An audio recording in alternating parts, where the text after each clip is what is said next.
What a beautiful spot. Yes. Hello, I'm Richard Vobes, the Bald Explorer, and this is my van. You know that if you're a regular viewer, and I'm in a beautiful spot today.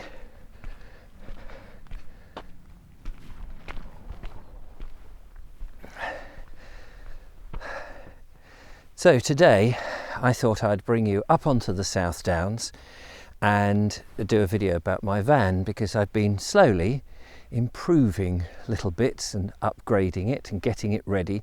I do believe that in about 5 or 6 days, I think from next week, we are allowed officially, legally, to be able to stay overnight. So in preparation for all of that, I've been taking this very slow. My modifications have been very simple, and I just want this year to be a little bit belt and braces really, and then if I want to go more drastic with the modifications, I will maybe next year when I've had a chance to really get used to doing this. So what have I done?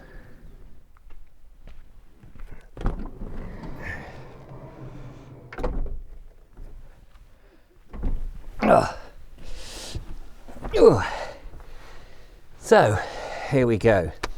As you will remember, if you do remember, that is, in the last time I showed you my van, I removed the seat. There was a fixed in seat here so that I could sit here and use the desk. This is how the unit had been built, I think as an events vehicle, really just for a worker who was on site managing stuff on his laptop, could sit here, and as you know, there's a loo behind me. So I realised quite quickly that was just not going to work because it was too restricting, and I wanted some living space. And as you remember, the bunk is just here and it goes across the width of the van. So that's bringing you up to speed. The next thing that you probably will won't remember, or the next thing I should tell you rather, is I put a carpet in. I've also got a welcome mat, which is actually quite dusty, but I've got a carpet in here, and this came from my son, who's just moved into a new house, a new flat, and they wanted to get rid of the existing carpets, and he found a nice bit of carpet that was underneath the bed that has not been worn away from the previous occupant. So I said, well, I'll have that because it's only going to get a bit grubby. And as this is all very prototype, it doesn't really matter. I don't need anything expensive. So free bit of carpet has been very useful. Also, this chair is, as you can see, is freestanding. So that's no good, because if the van is going about, it's going to move around and anything else. So what I have now organised is some bungees. So I can actually put my chair and anything else. I've got a picnic table, as I will show you. Remove these bungees like this. Shove that. Oops. It's always when you're filming, nothing goes smoothly like that. And put the bungees back in place. That stored it, and I've been testing it ever since. And I can actually sit on the loo here, which I've hidden under a blanket so that when I open the door, it's not immediately obvious. Now,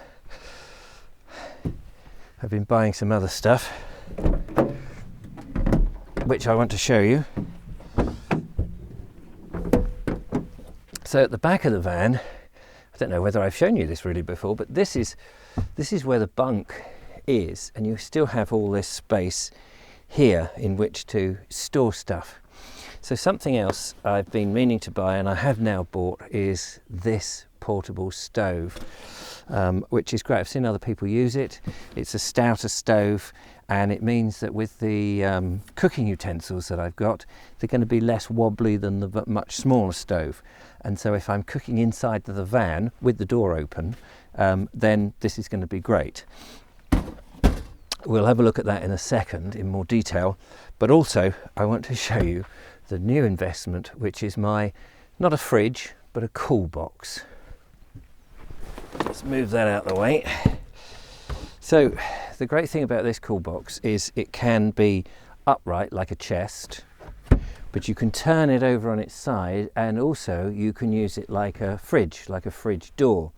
So my original thought was that I could actually, and I may do this at some stage, hide it, or not so much hide it, but store it underneath the bunk. As you can see, there is storage space there, and so cut a panel in the other side, and then you could access it that way. And I may do that. I'll see how it goes, but I don't want to make a big alteration to the van by cutting a panel quite yet, till I've actually tried it out and quite happy. So for the moment, I've got it in the back. It's a 12-volt cool box, so it is charged by the cigarette lighter. But obviously you've got to make sure that you take the cigarette lighter, the plug, out when you're not driving, because it will carry on and drain the battery. We don't want any of that.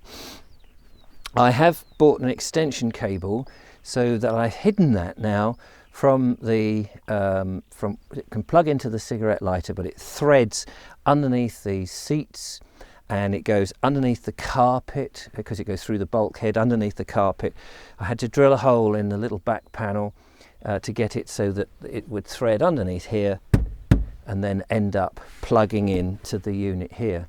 So that's quite handy.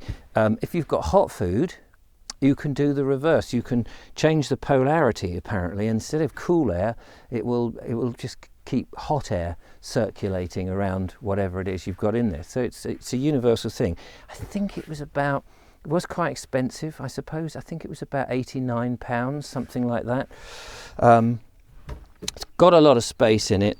And of course, it's best, as some people have said, is to use these cool blocks, which I have only bought this morning from the supermarket near me.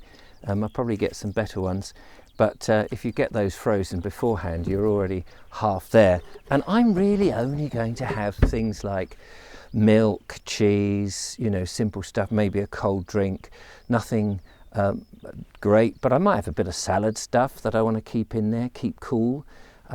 It's not a freezer or anything like that. So, and I'm only really going to be going away perhaps 1 or 2 days at a time at the moment. So that's my cool box.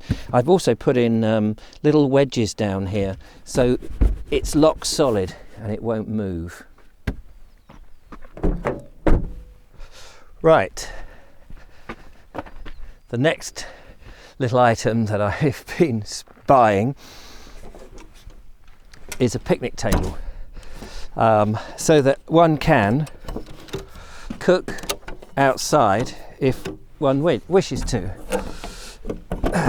Oh, it's quite small, really. It's not really small. There are these extension legs so that you can relatively quickly. I can't remember how much this was now. I think it was about 30 quid or something, if I remember rightly. And there, if you've got stable ground, you can cook with your stove. And here it is.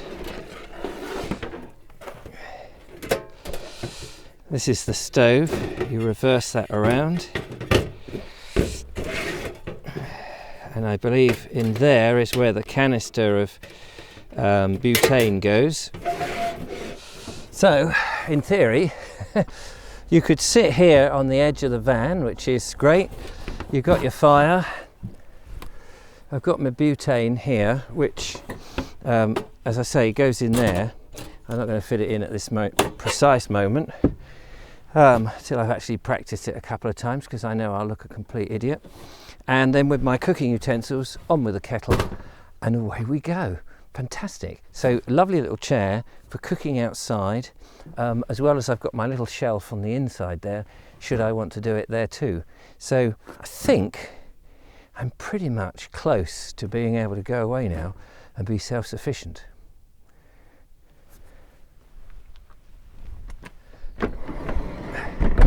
Well, there we go. Few extra modifications done on the van, and I'm hoping that I can actually get away.